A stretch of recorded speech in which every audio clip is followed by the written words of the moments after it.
वृत्ति प्रभाकर ग्रंथ में पेज नंबर 88 और 88 पेज के ऊपर 20 नंबर का पैराग्राफ बराबर शीर्षक 20 नंबर का शीर्षक है। ऊपर से तीसरी पंक्ति है, वेदांत के तात्पर्य और वेद अरु शब्द विषय विचार। अरु मतलब और, तो वेदांत के तात्पर्य विषयक विचार, वेद विषयक विचार और शब्द विषयक विचार इस शीर्षक में हम लोगों को करना है। तो देखिए, आकांक्षा ज्ञानाधिक शाब्दबोध के हेतु है, तीन में तात्पर्य ज्ञान है, ठीक है ना। शाब्दबोध के शाब्दी प्रमा के सहकारी 4 बताए थे, आकांक्षा ज्ञान, योग्यता ज्ञान, तात्पर्य ज्ञान और असत्य। तो वो जो आकांक्षाधिक शाब्दबोध के लिए हेतु है, सहायक है, सहकारी है, उनमें एक है तात्पर्य ज्ञान बराबर। तो आगे चलिए, आकांक्षा ज्ञानाधिक शाब्दबोध के हेतु है, 3 में तात्पर्य ज्ञान है। वेद वाक्य के तात्पर्य ज्ञान के हेतु उपक्रमाधिक है। तो वेद वाक्यों का तात्पर्य किस अर्थ में है, इस बात का निर्णय करने के लिए कुछ अंश है, भाग है कि नहीं। क्या है वो? उप षड्लिंग उसको कहते हैं, पीछे बताया था उपक्रमाधिक षड्लिंग। उपक्रम उपसंहार की एक वाक्यता, अभ्यास, अपूर्वता, ठीक है ना, उपपत्ति आदि करके। तो वेद वाक्य के तात्पर्य ज्ञान के हेतु उपक्रमाधिक है। 3 उपक्रमाधिकनते वेदांत वाक्यन का तात्पर्य अद्वितीय ब्रह्म में है, उपासना विधि में तात्पर्य नहीं है। यह अर्थ भाष्यकार ने समन्वय सूत्र में विस्तार से लिखा है बराबर। तो उपक्रम उपसंहार की एक वाक्यता इत्यादि जो तात्पर्य का निश्चय करने के लिए 6 अंग बताए हैं, उनके आधार पर भगवान भाष्यकार ने ब्रह्म सूत्र के समन्वय सूत्र में, तत्व समन्वय सूत्र है ना, उस सूत्र के भाष्य पर विस्तार पूर्वक इस बात को बताया है। क्या बताया है? तो वेदांत वाक्यन का अर्थात उपनिषद वाक्यन का तात्पर्य किस अद्वितीय ब्रह्म में है। अद्वितीय ब्रह्म का बोध सभी जीवों को हो जाए, इस अर्थ में वेदों का तात्पर्य है, उपनिषदों का तात्पर्य है, यह बात बताई है। वेदांत वाक्यन का तात्पर्य अद्वितीय ब्रह्म में है। उपासना विधि में तात्पर्य नहीं, कर्म विधि अथवा उपासना विधि में तात्पर्य नहीं है। यह अर्थ भाष्यकार ने समन्वय सूत्र में विस्तार से लिखा है। याते, इसलिए मीमांसक और वृत्तिकार का मत समीचीन नहीं। पीछे गया है ना, मीमांसक का मत और वृत्तिकार का मत गया है ना, कहा गया है शीर्षक नंबर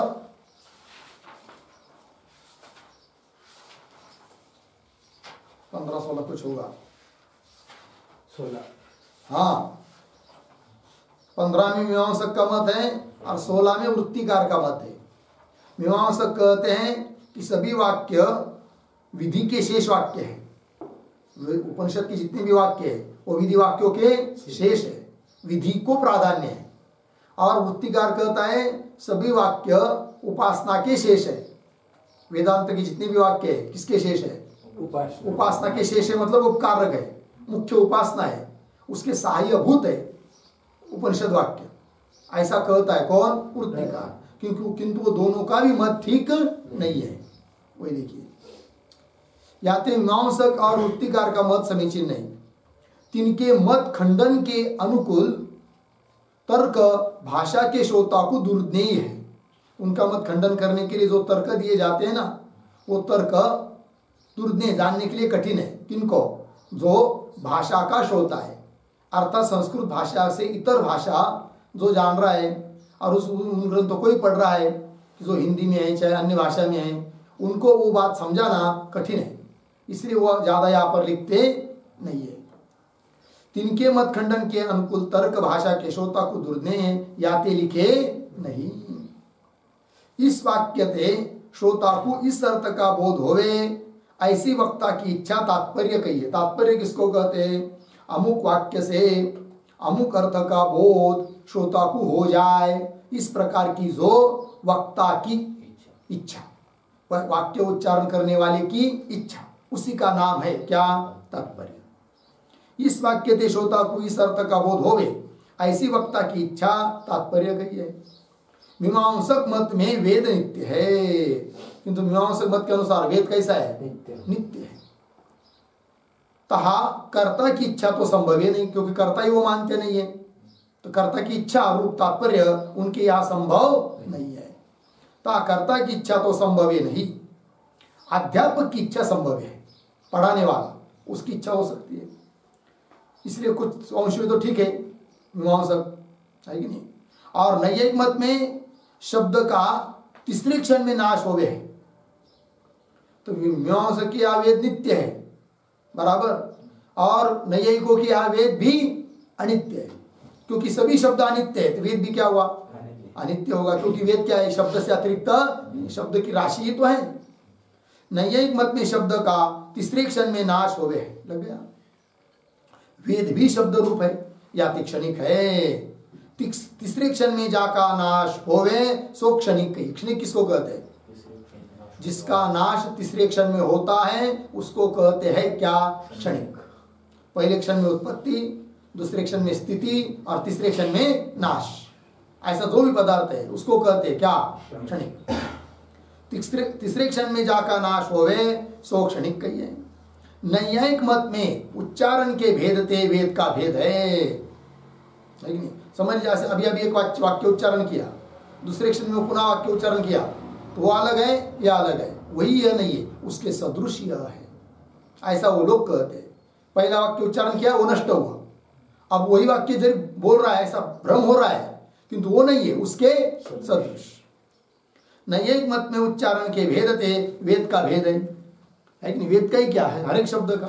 जैसे देवदत्त शब्द का उच्चारण किया, अभी देवदत्त देवदत्त देवदत्त बोल रहे हैं, उसी शब्द का उच्चारण नहीं है, पहला उच्चारण किया हुआ शब्द नष्ट हुआ, उसके सदृश दूसरा शब्द है, वो लग गया। चलिए, नैयायिक मत में उच्चारण के भेद ते वेद का भेद है। एक बेरी उच्चारण करके फिर तो उच्चारण करिए सो वाक्य पूर्व वाक्य से भिन्न हो गए बराबर। एक बेरी मतलब एक बार उच्चारण करके, उच्चारण किया किसी वाक्य का शब्द का, है ना, उच्चारण करके फिर मतलब पुनः जो उच्चारण करिए, उच्चारण किया जाता है, सो वाक्य पूर्व वाक्य से भिन्न, पहले वाक्य से भिन्न है कि नहीं? जैसे देवदत्त भोजन कर रहा है, पहली बार उच्चारण किया, पुनः 2 मिनट के बाद पुनः उच्चारण किया, देवदत्त भोजन कर रहा है। अभी दोनों वाक्य एक है कि भिन्न है? भिन्न है। पहला वाक्य नष्ट हुआ, ये नया ही वाक्य है। उच्चारण करिए सो वाक्य पूर्व वाक्य से भिन्न हो गए हैं, परंतु पूर्व वाक्य के सजातीय उत्तर वाक्य है, पहले वाक्य के सजातीय है दूसरा वाक्य, है कि नहीं? देवदत्त भोजन कर रहा है, देवदत्त भोजन कर रहा है, ये तो दूसरा वाक्य है, पहले वाक्य के सजातीय है, परंतु पूर्व वाक्य के सजातीय उत्तर वाक्य याते अभेद भ्रम हो गए। इसीलिए लोगों को भ्रम हो जाता है कि वही ये वाक्य करके, दोनों वाक्य एक ही है करके, ऐसा अभेद का क्या होता है? भ्रम। किंतु अभेद नहीं, अलग अलग वाक्य है। नैयायिक मत में भारतादिकन की नाई वेद पौरुषेय है बराबर। जैसे भारत पौरुष है, पौरुष है मतलब पुरुषकृत है, भारत मतलब भारत देश नहीं, महाभारत ग्रंथ, महाभारत ग्रंथ देखा है, महाभारत रामायण जो भी हो ग्रंथ, है कि नहीं? वो कैसा है? पुरुषकृत है। उसी प्रकार वेद भी पुरुष है, पुरुषकृत है। नैयायिक मत में भारतादिकन की नाई वेद पौरुष है और क्षणिक है। काहे ते? क्यों क्षणिक है? वर्ण समुदाय ते भिन्न तो वेद है नहीं। वेद क्या है? वर्णों का समुदाय। वर्ण समुदाय ते भिन्न तो वेद है नहीं, वर्ण समुदाय को ही वेद कहे है। वर्णों का जो समुदाय उसका नाम क्या? वेद। वर्ण समुदाय को ही वेद कहे है।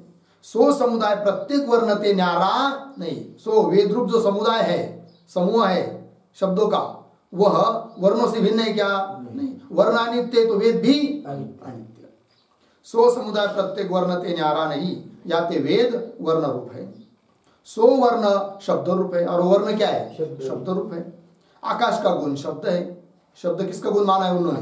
केवल आकाश का गुण है शब्द, नैयायिकों के यहाँ आकाश का गुण शब्द है। नाना शब्द की एक काल में उत्पत्ति होवे, एक ही काल में नाना शब्द उत्पन्न नहीं हो सकते। बोलेंगे कैसे नहीं उत्पन्न हो सकते? उधर देवदत्त बोल रहा है, इधर यज्ञदत्त बोल रहा है कि नहीं?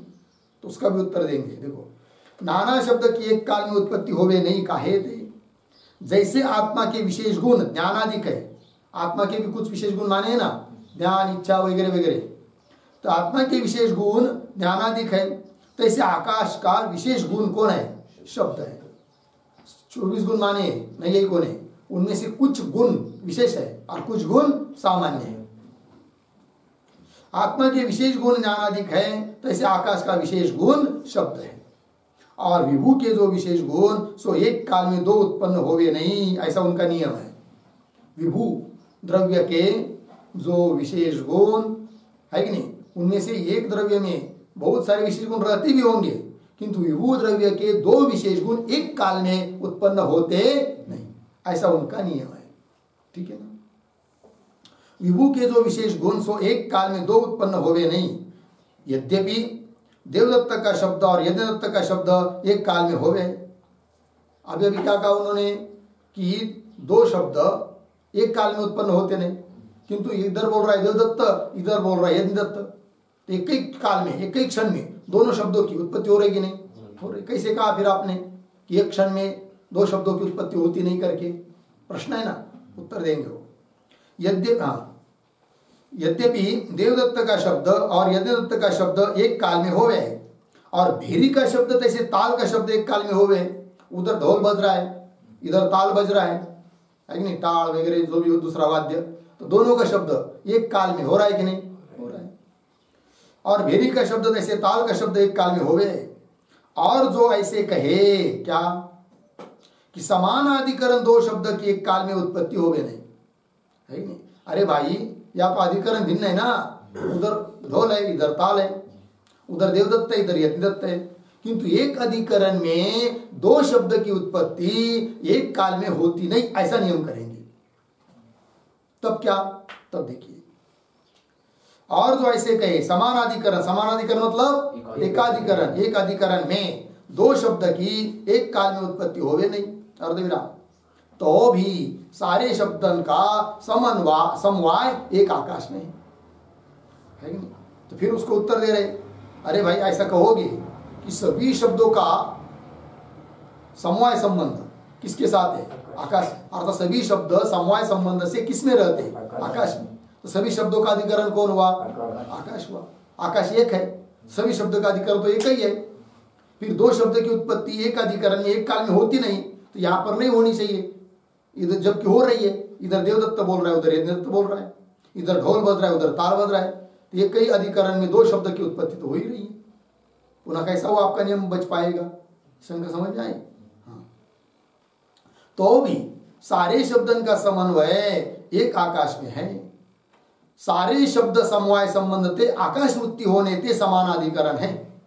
सारे शब्द समवाय संबंध से किसमें उत्पन्न होते? आकाश में, बराबर। तो सारे शब्द समवाय संबंध थे, सभी शब्द समवाय संबंध से कार रहते आकाश में, क्योंकि गुणी में समवाय संबंध से रहता है। शब्द गुण है, आकाश गुणी है। सारे शब्द समवाय संबंध थे आकाश वृत्ति होने थे समानाधिकरण है।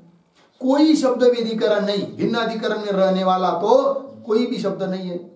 फिर आपका नियम कैसा हो पाएगा? क्या नियम है? एक अधिकरण में एक काल में दो शब्द की उत्पत्ति होती नहीं है, किंतु यहाँ पर तो एक ही आकाश रूप अधिकरण में दो शब्द की उत्पत्ति एक काल में हो रही है, तो नियम तबाह हो जाएगा। तब कह रहा है तथापि जैसे आकाश में शब्द का समवाय संबंध है, बराबर। शब्द का समवाय संबंध किसमें? आकाश में। आकाश में शब्द का समवाय संबंध है, तैसे कंठ, तालु, दंत, नासिका, ओष्ठ, जिह्वामूल, उरस, आगे क्या है? शिरस है ना, तो इनको बाद में लीजिए, शिरस को पहले लीजिए। उरस, शिरस, फिर आगे इन अष्टांगन में वर्णरूप शब्द का अवच्छेदकता संबंध है। बराबर। कौन कौन? कंठ, कोई शब्द कंठ से उत्पन्न होते हैं, कोई तालु से उत्पन्न होते हैं। मुख के अंदर स्थान है शब्दों के अभिव्यक्ति के स्थान, शब्द के उत्पत्ति के स्थान। कोई शब्द कंठ से है कि नहीं? वेद मीमांसा क्या शब्द नित्य है, कंठ तालु इत्यादि के द्वारा वो अभिव्यक्त होते हैं, उत्पन्न नहीं। नैयायिकों क्या शब्द अनित्य है, अतः कंठ तालु आदि स्थान में शब्द उत्पन्न होते हैं। तो कंठ, तालु, दंत, नासिका, ओष्ठ है कि नहीं? प फ ब ब ब, ओष्ठ ही नहीं, सब भेद दे दिया है व्याकरण में। कोई शब्द कैसे? जीवामूल, और कोई उरस, और कोई शिरस। उरस मतलब छाती, हृदय, शिरस मतलब मस्तक, है कि नहीं? ऐसा बताया है पाणिनि में। शिरस, इन अष्टांगन में वर्णरूप शब्द का क्या है? अवच्छेदकता संबंध है कि नहीं? इस अंगन में किन का शब्द है, किन का संबंध है? वर्णरूप शब्द का। किसमें? इन अंगों में संबंध है। कौन सा? अवच्छेदकता। अर्थात कंठावच्छिन्न देश में कुछ शब्द उत्पन्न होते हैं, अवच्छेदक हुआ कौन? कंठ, तो उसके साथ शब्द का अवच्छेदकता संबंध है। इस तरह। और ध्वनिरूप शब्द का भेरी तालादिकन में अवच्छेदकता संबंध है। जैसे ध्वनिरूप शब्द है ना, ढोल बज रहा है, ताल बज रहा है, तो उसका भी अवच्छेदकता संबंध किसमें है? भेरी आदि के साथ। और ध्वनिरूप शब्द का भेरी तालादिकन में अवच्छेदकता संबंध है। लग गया? एक अधिकरण में वृत्ति को समानाधिकरण कहे हैं। समानाधिकरण किसको कहते हैं? एक अधिकरण में वृत्ति को, एक वृत्ति मतलब रहना, एक अधिकरण में रहने वाले को क्या कहते हैं? समानाधिकरण। एक अधिकरण में वृत्ति को समानाधिकरण कहे हैं। लग गया? समवाय संबंध से सारे शब्द आकाश वृत्ति होने थे। समवाय संबंध से सारे शब्द किसमें रहते हैं? आकाश में रहते हैं। समवाय संबंध थे सारे शब्द आकाश वृत्ति होने थे, समानाधिकरण है। लग गया? हाँ, सभी शब्द कहाँ रहते हैं? आकाश में। किस संबंध से? समवाय संबंध से। समवाय संबंध थे सारे शब्द आकाश वृत्ति होने थे, समानाधिकरण है भी। परंतु अवच्छेदकता संबंध से देवदत्त शब्द, यज्ञदत्त शब्द व्यधिकरण है कि नहीं? देवदत्त बोल रहा है उसका शब्द, और यज्ञदत्त बोल रहा है उसका शब्द, कैसा हुआ? व्यधिकरण। व्यधिकरण मतलब भिन्न अधिकरण में रहने वाले। यद्यपि समवाय संबंध से सभी शब्दों का अधिकरण आकाश है, किंतु अवच्छेदकता संबंध से अधिकरण भिन्न भिन्न है। अतः शब्द कैसा हुआ? व्यधिकरण। इस प्रकार के यदि शब्द रहते व्यधिकरण, तो वो एक काल में दो उत्पन्न हो सकते हैं, किंतु अवच्छेदकता संबंध से एक ही अधिकरण में एक ही क्षण में दो शब्द की उत्पत्ति होती नहीं है। लग गया कि नहीं? जिस समय मैं क कह रहा हूं उसी क्षण में मैं प को नहीं कह सकता, कुछ उसमें व्यवधान मानना ही पड़ता है भी। परंतु अवच्छेदकता संबंध से देवदत्त शब्द, यज्ञदत्त शब्द व्यधिकरण है। लग गया? तैसे भेरी शब्द, ताल शब्द भी अवच्छेदकता संबंध से कैसे है? व्यधिकरण, भिन्न भिन्न अधिकरण में रहने वाले हैं। तैसे भेरी शब्द, ताल शब्द भी अवच्छेदकता संबंध से व्यधिकरण है। लग गया? और यह नियम है, और यह नियम है क्या? अवच्छेदकता संबंध से एक अधिकरण में दो शब्दन की उत्पत्ति एक काल में होवे नहीं। ये नियम है। क्या? अवच्छेदकता संबंध से एक अधिकरण में क्या? एक अधिकरण में दो शब्द की उत्पत्ति एक काल में होवे नहीं। समवाय संबंध से एक अधिकरण में उत्पन्न हो रहे, क्योंकि समवाय संबंध से शब्दों का अधिकरण आकाश है, किंतु अवच्छेदकता संबंध से जो अधिकरण है उस अधिकरण में एक काल में दो शब्द की उत्पत्ति होती नहीं। एक अधिकरण में दो शब्दन की उत्पत्ति एक काल में होवे नहीं। अर्थ यह, तात्पर्य बता रहे, और एक अवच्छेदक में दो शब्दन की उत्पत्ति एक काल में होवे नहीं। बराबर? एक अवच्छेदक में, जैसे कंठ, तालु आदि, एक अवच्छेदक में दो शब्दन की उत्पत्ति एक काल में होवे नहीं। याते वाक्य पद के अवयव रूप वर्णन की एक काल में उत्पत्ति होवे नहीं। इसलिए वाक्य बराबर वाक्य के अवयव कौन? पद। पद के अवयव कौन? वर्ण। वाक्य पद के अवयव रूप वर्णन की क फ म भ ये सब वर्ण वर्णन की वर्णों की है कि नहीं, शब्दों की, अक्षरांची है कि नहीं, एक काल में उत्पत्ति होवे नहीं, किंतु सारे वर्ण क्रमते उपजय है, क्रमशः उत्पन्न होते। जैसे राम कह दिया राम, तो पहले र का उच्चारण होगा, बाद में आकार का, बाद में मकार का, बाद में अकार का, बाद में विसर्ग का, क्रमशः एक ही काल में उत्पन्न। र और आ, रा में दो है ना, र आ है कि नहीं, एक काल में दोनों की उत्पत्ति नहीं है। र और म की भी उत्पत्ति एक काल में नहीं है, किंतु सारे वर्ण क्रमते उपजय है। क्रमते उपजते वर्णन का निमित्त बिना नाश माने तो सकल वर्णन की प्रथम क्षण में उत्पत्ति और द्वितीय क्षण में नाश होगा। क्रम से उत्पन्न होते हैं कौन? शब्द, और उनका नाश होता है नहीं ये को किया, किंतु कोई कारण नहीं उनका नाश करने के लिए, ऐसे ही नष्ट हो जाते हैं, ऐसा मानेंगे तब होगा क्या? तो शब्दों की पहले क्षण में उत्पत्ति होगी, दूसरे क्षण में नाश हो जाएगा, और दूसरा कोई व्यापार नहीं होगा, उनका प्रत्यक्ष भी नहीं होगा, शब्दों का उत्पन्न नाश इतना ही होगा। अतः शब्दों का नाश तो तृतीय क्षण में होता है, और उसका नाश का भी कोई न कोई निमित्त है, निमित्त के बिना उनका नाश होता नहीं है वर्णों का। फिर उन वर्णों का नाश करने वाला निमित्त कौन है भाई? तो वो भी बताएंगे।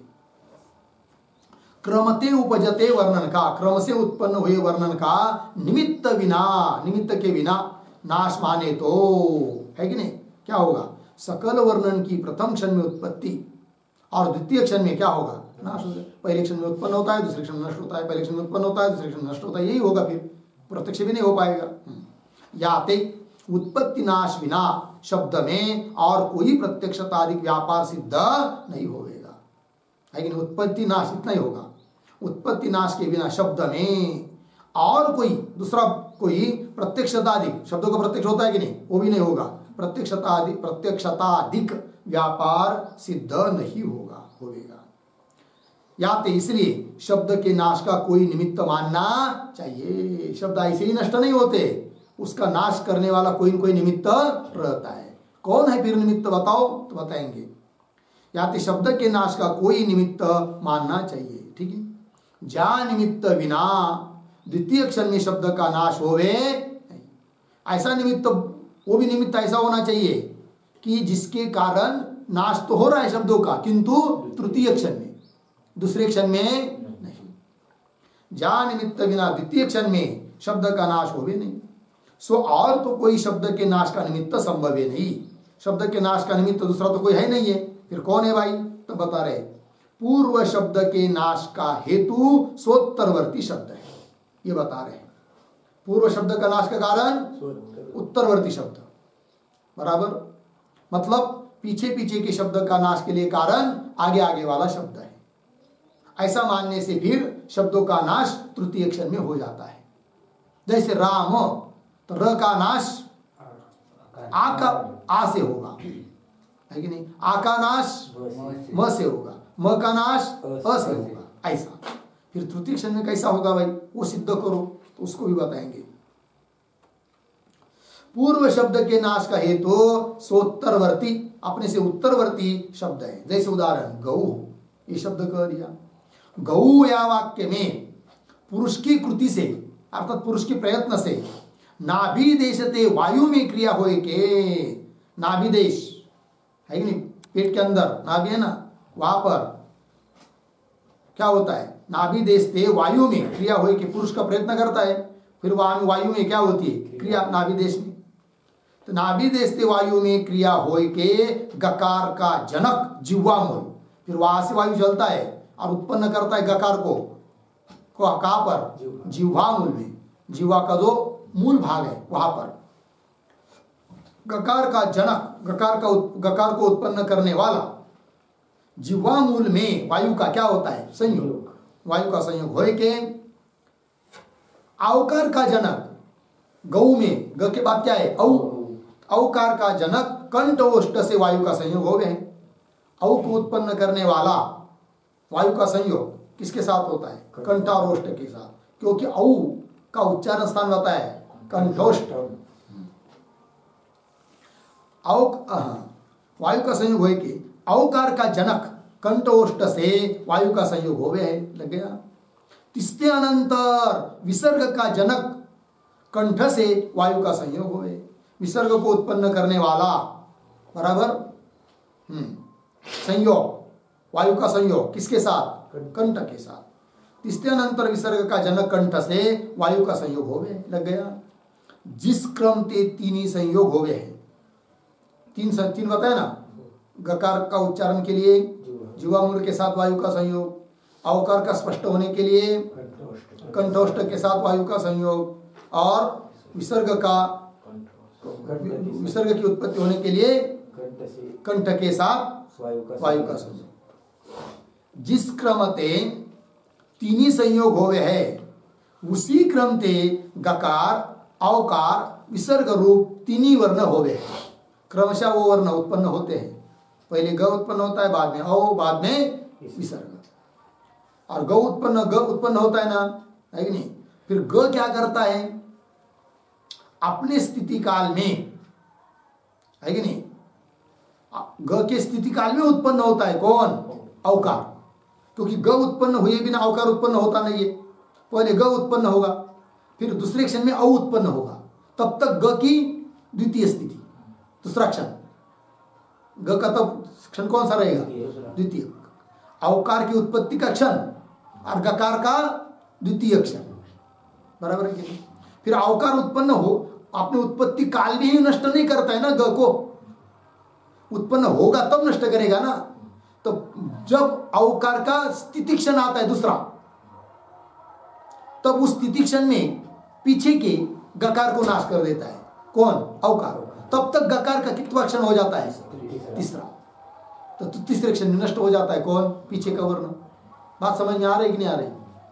पुनः बताऊं, देखो भाई, ग के बाद उच्चारण होता है किसका? औकार। औ के बाद उच्चारण होता है किसका? विसर्ग का। और ग का नाशक है कौन? औकार, और औ का नाशक है विसर्ग। इतनी बात समझ में आई? अब ग का नाश तृतीय क्षण में होता है, उसी प्रकार औ का भी नाश तृतीय क्षण में, हर एक शब्द का वर्ण का नाश तृतीय क्षण में। कैसे? यही रीति सब जगह लगेगी। जैसे ग उत्पन्न हुआ, बराबर, उसके बाद उत्पन्न होता है कौन? औ, है कि नहीं? तो उसके बाद उत्पन्न होता है मतलब दूसरे क्षण में, ग की उत्पत्ति के दूसरे क्षण में उत्पन्न हुआ कौन? औ। तो औ की जो औ के उत्पत्ति का जो क्षण है, उस काल में ग का कौन सा क्षण है? दूसरा, है कि नहीं? ग का दूसरा क्षण हुआ, अर्थात ग के द्वितीय क्षण में उत्पन्न हुआ कौन? औ। फिर औ उत्पन्न हुआ तो उत्पन्न होते होते ही नष्ट नहीं करता है ना, पीछे को उत्पन्न होगा तब नष्ट करेगा ना, तो दूसरे क्षण में नष्ट करेगा औ, औ के दूसरा क्षण, किंतु उस समय ग का तीसरा क्षण नष्ट कर देता है। बात समझ में? उसी प्रकार औ जब उत्पन्न हुआ तो औ के उत्पन्न होने के बाद उत्पन्न होता है कौन? विसर्ग। तो विसर्ग की उत्पत्ति का क्षण और औ का दूसरा क्षण, बराबर है कि नहीं? फिर विसर्ग जब उत्पन्न होगा उसके बाद नष्ट करेगा ना, अर्थात विसर्ग का द्वितीय क्षण में वो विसर्ग क्या करेगा? औ का नाश करेगा, किंतु तब तक औ का तीसरा क्षण रहेगा। इस प्रकार हर एक शब्द कब उत्पन्न होते, कब नष्ट होते? तृतीय क्षण है। आगे आगे वाले शब्दों से पीछे पीछे शब्द का नाश होता है, किंतु तृतीय क्षण। उसी क्रम ते गकार अवकार विसर्ग रूप तीन ही वर्ण हो गए। यद्यपि कौमुदी आदि के ग्रंथन में, सिद्धांत कौमुदी आदि ग्रंथन में ग वर्ण, ग वर्ग का, ग वर्ग मतलब क ख ग घ ङ 5, वही तो करे। क वर्ग मतलब कितने वर्ण? 5। कौन कौन? क ख ग घ ङ, 5 वर्ग है ना इसे। क वर्ग, च वर्ग, ट वर्ग, त वर्ग, प वर्ग, और एक एक वर्ग में 5 वर्ण है। यद्यपि कौमुदी आदि ग्रंथ में क वर्ग का कंठ स्थान क्या है, बराबर, तथा पाणिनीकृत शिक्षा में, पाणिनि महाराज ने जो ग्रंथ लिखा है शिक्षा नाम का, उसमें क वर्ग का जिह्वा मूल स्थान क्या है। उन्होंने क वर्ग का स्थान क्या लिखा है? जीवा। जीवा मूल है। ता शिक्षा वचन के अनुसार ते जीवा मूल में वायु के संयोग ते गकार की उत्पत्ति कही। बराबर, जीवा मूल के साथ वायु का संयोग होता है तब उत्पन्न होता है कौन? गकार, ग वर्ण, क्योंकि ग वर्ण क वर्ग के अंतर्गत है। वायु के संयोग ते गकार की उत्पत्ति कही। व्याकरण मत में यद्यपि गौ इतने वर्ण वाक्य रूप नहीं है। व्याकरण को व्याकरणाचार्य को पूछेंगे गौ ये क्या है, तो वो क्या बोलेंगे? पद है, वाक्य नहीं है। और पदों के समूहों को हम कहते हैं क्या? वाक्य। ये तो एक पद है, ऐसा बोलेंगे वो, ठीक। व्याकरण मत में यद्यपि गौ इतने वर्ण वाक्य रूप नहीं है, तथापि न्याय मत में वाक्य क्या है? न्याय मत में क्या है? वाक्य है। क्यों? पदों का समूह। और नहीं, व्याकरणाचार्यों क्या गौ एक पद है, क्योंकि सुप्तिंगंतम पदम, ऐसी उनकी पदों की व्याख्या है व्याकरणाचार्यों की। किंतु नैयिकों के यहाँ सुप्तिंगंतम पदम यह नहीं है, अर्थ वाला जो भी हो वो क्या है? पद है। इसमें ग, औ और विसर्ग सब अर्थ वाले, अतः ये सब क्या हुआ? अलग अलग पद हुए, और पदों का समूह वाक्य है, ये वाक्य बन गया गौ। तथापि न्याय मत में वाक्य क्या है? प्रथम क्षण में गकार की, द्वितीय क्षण में औकार की, और तृतीय क्षण में विसर्ग की क्या होती है? उत्पत्ति हो गई है। ता गकार नाश में औकार हेतु है। गकार का नाश में कारण कौन? औकार। औकार के नाश में कारण कौन? विसर्ग। ता गकार नाश में औकार हेतु है, और औकार के नाश में विसर्ग हेतु है। लग गया। तृतीय क्षण में शब्द का नाश होवे है, द्वितीय क्षण में नहीं। काहे थे? कैसे? नाश का हेतु सोत्तर शब्द है। बराबर, किसी भी शब्द का नाश का कारण कौन? उसके उत्तरवर्ती जो शब्द है वो। बराबर, नाश का हेतु सोत्तर शब्द है, सो द्वितीय क्षण में उपजे है कि ग उत्पन्न होने के बाद उत्पन्न होता है कौन? औ, अर्थात ग की अपेक्षा दूसरे क्षण में उत्पन्न हुआ कौन? औ। सो द्वितीय क्षण में उपजे है। कारण की सिद्धि बिना कार्य होवे नहीं। कार्य कब होता है? जब पहले कारण रहता है। बराबर, हाँ। कपाल वगैरह रहेंगे तब उत्पन्न होगा कौन? घट। तंतु आदि रहेंगे तब उत्पन्न होगा कौन? पट। बराबर है कि नहीं? उस प्रकार जैसे घट पट कार्य है, उस प्रकार नाश भी एक क्या है? कार्य। ध्वंस जो उत्पन्न होता है वो कार्य है कि नहीं? उस प्रकार गकार का नाश ये कार्य है, और उसका कारण कौन? औकार। और कारण रहेगा तब कार्य होता है। पहले औकार उत्पन्न होगा तब नाश करेगा किसका? गकार का। बराबर। चलिए, कारण की सिद्धि बिना कार्य होगे नहीं। प्रथम क्षण में द्वितीय क्षण, प्रथम क्षण में द्वितीय शब्द असिद्ध है। बराबर, प्रथम क्षण में मतलब ग की उत्पत्ति काल में दूसरा शब्द मतलब औकार क्या है? असिद्ध है नहीं, है कि नहीं? प्रथम क्षण में द्वितीय क्षण असिद्ध है। याते द्वितीय क्षण में सिद्ध द्वितीय शब्द से, द्वितीय क्षण में सिद्ध कौन हुआ? द्वितीय शब्द। उदाहरण औकार। द्वितीय क्षण में सिद्ध द्वितीय शब्द से तृतीय क्षण में, है कि नहीं? क्योंकि औकार उत्पन्न होने के बाद नाश करेगा ना ग का, किंतु तब तक गकार का कितवा क्षण रहता है? तृतीय। द्वितीय शब्द से तृतीय क्षण में प्रथम शब्द का नाश हो गया है। लग गया। ऐसे तृतीय शब्द से द्वितीय शब्द, द्वितीय का नाश, जैसे तृतीय शब्द कौन हुआ? विसर्ग। उसके उससे नाश होगा किसका? औकार का। इसी क्रम से चलते रहेंगे। र का नाश होगा आ से, आ का नाश होगा म से, म का नाश होगा अ से, अ का नाश होगा विसर्ग से, राम। इसमें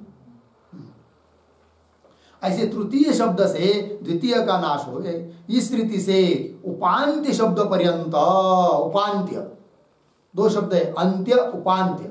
अंत्य मतलब अंतिम का, लास्ट, और उपांत्य मतलब उसके पहले वाला, उसको कहते उपांत्य। इस रीति से उपांत्य शब्द पर्यंत सोत्तरवर्ती शब्द से शब्द का नाश हो गए, और अंत्य शब्द का उपांत्य शब्द से सुंदोपसुंद न्यायते नाश हो गए।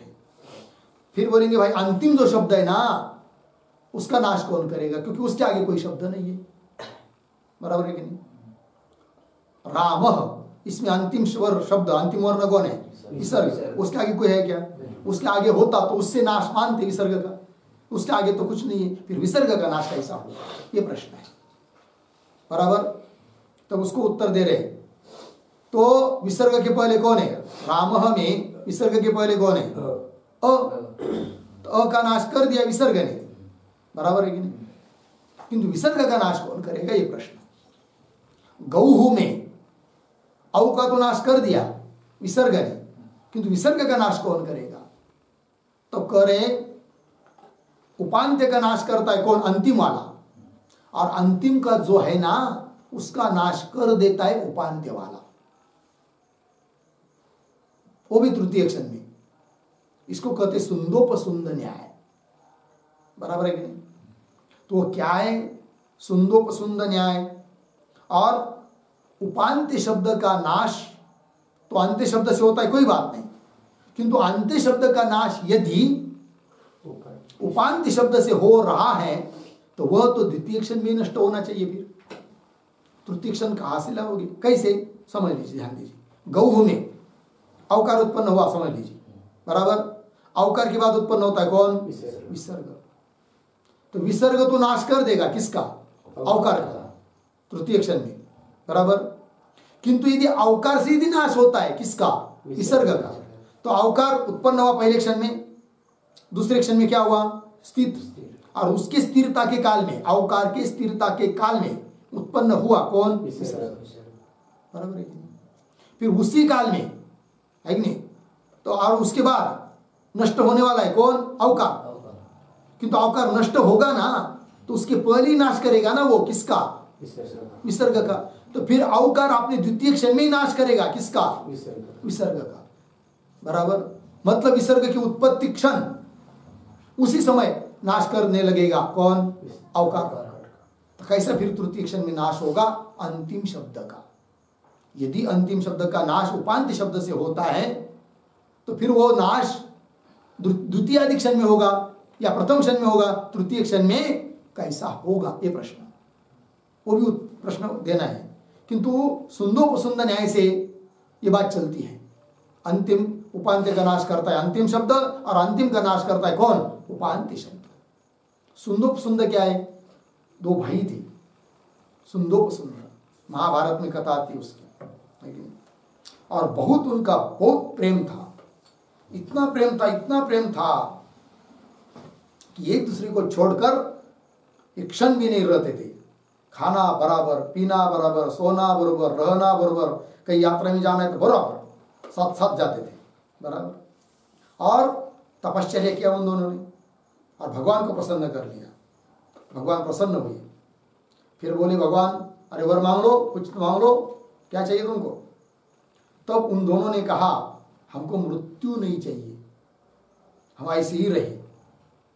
भगवान ने कहा ये तो असंभव है, मृत्यु लोक में रह रहे तुम तो मृत्यु होगा ही, शरीर को लेकर तुम चिरंजीव नहीं हो सकते। कल्प तक हो सकते, हमेशा के लिए थोड़ी होंगे, ज्यादा होंगे कल्प तक होंगे, किंतु तुम तो चाहते हमेशा के लिए, ऐसा कैसा होगा? फिर वो उन्होंने बुद्धि चलाई, सुंदोपसुंद ने क्या बुद्धि चलाई? तो बोलेंगे महाराज जी, भगवान जी, परमात्मा जी, एक काम करो, फिर हमको तुम चिरंजीव नहीं कर सकते ना, है कि नहीं? हमारे मृत्यु को नष्ट नहीं कर सकते ना, हम वैसे ही रहे, ऐसा तुम नहीं बोल रहे ना, तो एक काम करो, फिर हम दोनों का जब झगड़ा होगा तब हम मरेंगे, अन्यथा नहीं। ये तो वर दे दो, क्योंकि उनको ये लगा रहा उन दो भाई को कि हम दोनों को झगड़ा कभी होगा ही नहीं, शत्रुता कभी होगी ही नहीं, तो मरने का प्रश्न ही नहीं। तो आपसे आप चिरंजीव हो जाएंगे, नहीं दे रहे वर तो हम अलग तरह से लेंगे, लेकिन फाइल मंजूर तो करनी है, इधर से नहीं तो उधर से करेंगे। बुद्धि चलाई, भगवान ने तुरंत कह दिया तो थास्तु। वो बहुत प्रसन्न हो गए, उनको लगा वाह हम जीत गए, किंतु भगवान है वो भगवान को कौन हरा सकता है, ठीक है ना। फिर क्या हुआ, बहुत दिन वो जिए, किंतु जीते जी उनको ऐसा लगा कि हम तो अभी कभी मरने वाले है नहीं, उन्मत्त हो गए। फिर लोगों को ऊपर अन्याय करने लगे, बहुत दुष्टता करने लगे, ठीक है ना। फिर वो भगवान को नहीं रहा गया, अब क्या करे भाई, इसको तो मारना है, अभी तो इनका तो शत्रुता हो नहीं रहा है। तो क्या हुआ, भगवान ने एक अप्सरा स्वर्ग की भेज दी, बराबर। और जब अप्सरा आई तो क्या, वो दो भाई बैठे ही थे, तो आई पूछनी क्या कैसे क्या सब, तो बोले भूख लगी है कुछ खाने को दे दो। फिर वो दो में से एक भाई ने दूसरी भाई को कह दिया छोटे से कि और जाओ गांव में जाओ दुकान से कुछ ले आओ मिठाई मिठाई, इनको इसको खिलाएंगे, है कि नहीं। तो बोले ठीक है, गया वो, तब तो इनकी चर्चा हो गई, बातचीत कुछ हो गई, है कि नहीं। फिर आने के बाद मिठाई दे दी, और फिर मिठाई देने के बाद थोड़े से वो कहीं चला गया थोड़ा दूर, फिर उसकी बात इसके साथ भी हुई, ठीक है ना। फिर आने के बाद दोनों भाई आए पुनः पास में, बड़ा कहता है छोटे वाले को, तुम बाजार में गए थे ना मिठाई लाने के लिए, उस समय इसकी और हमारी बातचीत हुई है कि हमारी पत्नी होने वाली है, और बड़े भाई की पत्नी तो छोटे भाई के लिए माँ की तरह होती है, तुम इसको माँ की तरह मानो, ये हमारी पत्नी है। वो कहता है वो हमको पता नहीं तुम्हारी दोनों की बात क्या हुई, किंतु जब अभी अभी तुम गए थे तो उसकी और मेरी बात हुई, उस अप्सरा की, है कि उसने कहा कि मैं तेरे को वरण करूंगी तो मेरी पत्नी है, और छोटी भाई की पत्नी तो बड़े भाई के लिए कन्या की तरह होती है, अतः तुम हमारी पत्नी को कन्या की तरह मानो। छोटा भाई बोल रहा है किसको, बड़े भाई, और बड़ा कहता है तुम इसको माँ की तरह मानो। वो माँ की तरह मानने के लिए तैयार नहीं, और ये बेटी की तरह मानने के लिए तैयार नहीं। वो कहता है मेरी पत्नी होगी, वो कहता है मेरी पत्नी होगी, फिर दोनों का झगड़ा शुरू हो गया। शत्रुता हो गई, फिर इतनी शत्रुता नहीं हुई, मारपीट होने लगी, है कि नहीं, ये दंडम दंडा चालू हुआ।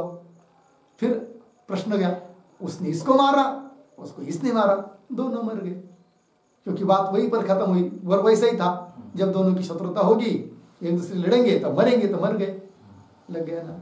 उसी प्रकार अंतिम शब्द और उपांत्य शब्द, इन दोनों का नाश भी इसी तरह से होता है, किंतु कैसा होता है वो नाश, उसका विचार हम लोग कल करेंगे। और ये तृतीय प्रकाश कल पूरा होगा बराबर। फिर उसके बाद 2-4 दिन छुट्टी रहेगी, क्योंकि जाना है ना उधर, तो फिर वह आके आने के बाद थोड़ा टाइम भी बदलेंगे पाठ का, और स्टार्स 1 घंटा 1.25 घंटा लेंगे, तो जल्दी जल्दी थोड़ा होगा, है कि नहीं। फिर आगे डेली चलेगा 4था 5वां 6वां, ठीक है। अभी यहाँ तक रुकते हैं। ओम पूर्णमदः पूर्णमिदं पूर्णात् पूर्णमुदच्यते पूर्णस्य